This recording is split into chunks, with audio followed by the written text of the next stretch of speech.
It's time for the 6-8 Western Full Auto Podcast.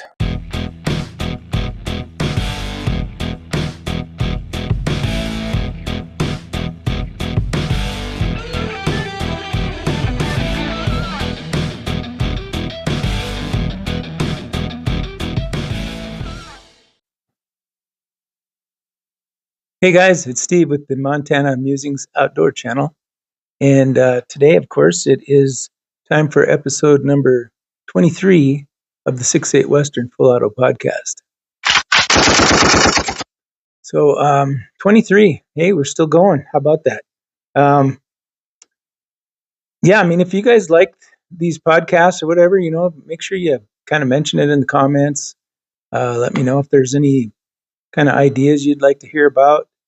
I try to talk a little bit about the 6-8 Western and what kind of news there might be out there for it, and then just some other stuff too. So it has to do with usually the shooting or hunting industry. So that's what I try to do here. So, but one thing I did want to start out with is I had heard from a couple other people that Peterson's had emailed them and said that they were planning on getting brass put out here in the market sometime in the near future. And I went ahead and emailed them as well, explaining to them that I had a 6-8 Western podcast and was pretty interested in it. So they did email me back and said it's in the process of, they've got to go through quality control and all that kind of stuff to make sure everything's good. And I think that sounds like what's going on at the moment.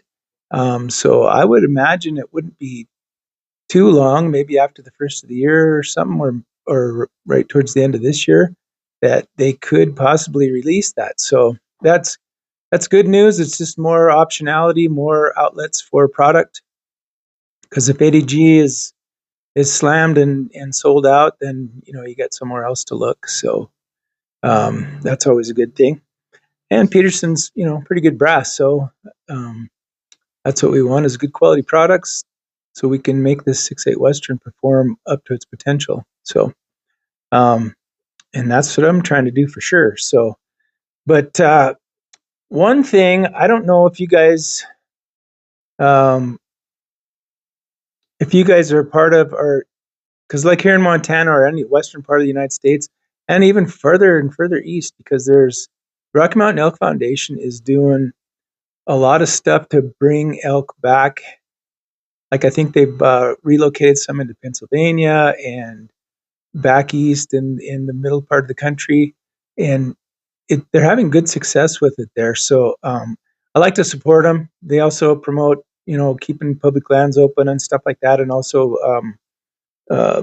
saving habitat for the elk too. So anyway, once a year they come out with a Gun Day Monday calendar, and if you when I get this right here in the mail, I know it's time. So but yeah, they just they have a bunch of guns. It's like 52 weeks of draws on guns, so it's every week of the year, and they've got some fantastic guns that are available to be drawn for. So just a little quick view here of what they have, and flip it around here. That's just some of the stuff they have. And in the calendar, you see on a weekly basis what gun is being drawn for. So they have a synopsis of everything on this page. And synopsis, that's a pretty big word for a Norwegian. Anyway, then they have each week has the gun that's going to be drawn for. So, and in January, week 4 is a 6.8 Western Browning X-Bolt Hells Canyon Long Range Macmillan rifle. And you guys know that those are damn good rifles. So it's in 6.8 Western, plus you get a prize bonus pack from Warren. That's a $250 value that you can use for, I think it's like a certificate or something, and you can use it for bipods or whatever Warren makes, I guess. So so that makes that a $200 and about almost a $2,800 win there. So I'd love to win that thing. But anyway, if you guys are interested in supporting the Rocky Mountain Elk Foundation, I would recommend you just contact them and see if you can't. I think it's $35 a year, and you get the magazine, Bugle magazine, and which just kind of makes you drool all year waiting for hunting season. So it's good to look at. There's good stories in it, and of course advertisements for people that support the Rocky Mountain Elk Foundation. So if you're looking for something, I would look for those type of businesses that might have what you need and you can support. Like Everly Stock is, they actually have a pack that's a RMEF pack. It's a hunting pack, and it's got the built-in scabbard and everything, kind of like my gun runner here, which is what I'm taking. But it's got the scabbard here, you can see, and that's what that other one has as well. But just been packing this thing around, going on walks, trying to get in shape for elk season, making sure the knee's doing good. So it's that's some, check them out if you're looking for a good pack, a really good pack, and something that'll support the Rocky Mountain Elk Foundation and elk habitat and all that kind of thing. Check them out. So, and when I have to probably say is I am an affiliate. So if you use Montana Musings, all caps, you can get 10% off. They're having a sale right now too. I think it's based on their marketing through Amazon. I think some of that is 20 to 30% off. But anyway, that way you can support me too if you decide to get something. So, but the other thing I was going to do is, so I had this Alps Outdoors pack that I used last year. And it's a monstrosity. It's pretty big frame and everything. But so I went smaller this year, and just to kind of lighten my load and make things a little easier for me. But I thought, if we do get an elk, which should, obviously is our main goal, I could come out light, maybe bring the back straps or something like that in my pack, come back to the camp and pick up this pack and go in and get another load. And because it comes with this meat shelf package, you can take your bags off, and it comes with this so that you can strap your meat in, and it has a very large shelf. So this would be great for just packing out meat too. So that's my plan. If we happen to get into them and we're able to knock one down. So where we're going, I have a bull tag, which I think I mentioned before. It's you just put in for it and you get it. It's not like it's a special jar or anything, but just makes me think that it's not going to be an easy hunt, because there'll probably be lots of hunters in there. And if it was it's a good spot. It's a good place to go. I mean, you just never know. So we're going to give it a try. Opening weekend. Hopefully the weather will be decent. You could always use a little snow to get things started for tracking or just getting some movement out of those elk. So that's I wouldn't mind that as long as we can get in there okay. It's the only thing I'm concerned about. So, but we do have a plan B as well if that doesn't work going in there. So always good to have a plan B. But the as you probably saw in the other video, the only other things I've done as far as shooting goes is I took my AR 5.56 out and did some shooting with some 45 grain hand loads that I had. They're soft points. I don't even remember if they were Hornady or what they were, because I loaded them got to be somewhere around 12 years ago. And they shoot pretty good. The spread was a bit wide, but they actually had a really nice group at 100 yards. So anyway, it's 223. It's not like it's a target load. So, but that was fun to take that thing. I shot it here when my son was home about a month ago, and just shot it a little bit just to kind of get it to where it was close, So it didn't take me too long to get it on paper and send some down. So they were going about 3,000. They averaged 3,080 after I did 19 shots of that stuff. So it'll be and I used a 36-yard zero, so it should be good. There's not much spread in the impact at 200 and 300 yards.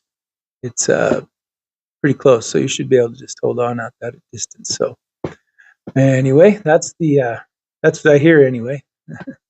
But and I have taken it out to the 200-yard gong, and it was whacking it. It's a pretty big gong, but it did whack it a little bit. So let's see, what else do we got going? Just basically getting ready for opening day, which is on the 25th here in Montana for rifle season, and looking forward to that. And yeah, it's funny. Montana gets depending on where you're at, which side of the highway, 89 and all that kind of stuff. Some areas are 3 weeks, some areas are 5 weeks, but there's lots of area where there's 5 weeks of hunting, and we're really fortunate to have that because not all states have that. So at least if you have the time banked away and you're able to manage it around your work and stuff like that, you have a lot of opportunity to get out there and spend some time in the mountains. And if the elk hunt doesn't work, you can always go after deer and put some in the freezer and all that kind of stuff. So that's kind of the plan here. We're going to go elk hunting first. Where we're at, I think it's whitetail bucks are also available, and so there's a chance that we may come back with some meat from there, no matter what. So hopefully that's what the plan is, anyway. But yeah, if you guys, I would like to do a little more of the live stuff. So if you would, like, in the comments, put in there something that you wouldn't mind just having a conversation if we went live on that vertical live stuff on YouTube, and just so I can, we can interact a little bit and share some stories. Like I said before, I got to get comfortable on the computer with the StreamYard stuff, because I do have a guy who went on an aoudad hunt, and he's more than willing to come on and share his story, and we'll hopefully be able to put up some pictures and stuff like that of his aoudad that he got. So that would be awesome. And then I think I'm going to have Logan back on pretty soon, and we're going to talk about if he gets fortunate enough to, because the next podcast is scheduled for the Friday, which I will be gone. We'll probably be back in there setting up camp. So if I have cell coverage, I'm going to try and do a live from there for the 6-8 Western podcast. So if that works, that's what I plan on doing.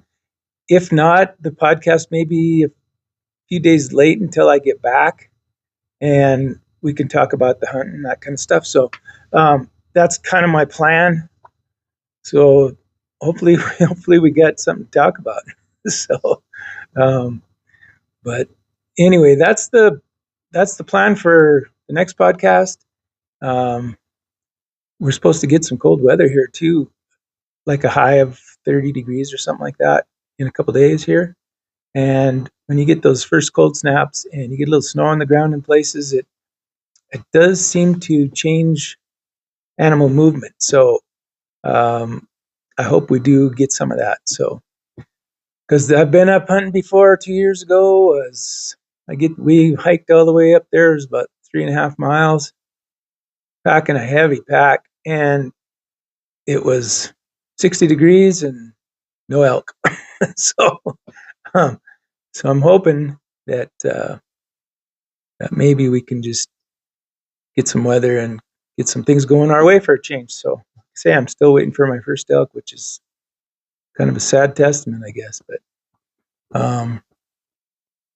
anyway, well, at the end of this, I'm going to just put in a little clip, and I've done it before, but it's when my son was up. He climbed to the top of this mountain, and it ended up being a really foggy up on top. Lots of low clouds and stuff, and so he couldn't see anything. But he got into a spot where he knew he was close to them elk, and they were just chatting away, boy, I'll tell you. So I'll probably just throw that in here just for the fun of it to kind of get everybody in the mood, and hopefully you'll enjoy that too, which I'm sure you will. It's pretty cool. So, but that's what I got for you in this one, and thanks for watching. And spread the word that 6'8" Western is not dead. I just had a conversation with a guy who said it was, but I don't think they realize that there's more and more brass beak coming out, and I'm hoping that the bullet companies come out with more varieties, like especially the Terminal Ascent and some heavier weights in that. So, yeah, I think there's people that have bought into the story that the 6'8" Western's dead, but they're dead wrong. So anyway, thanks for watching, guys, and we'll catch you in the next 6'8" Western Full Auto podcast in a couple weeks, maybe a little bit longer. So thanks for watching.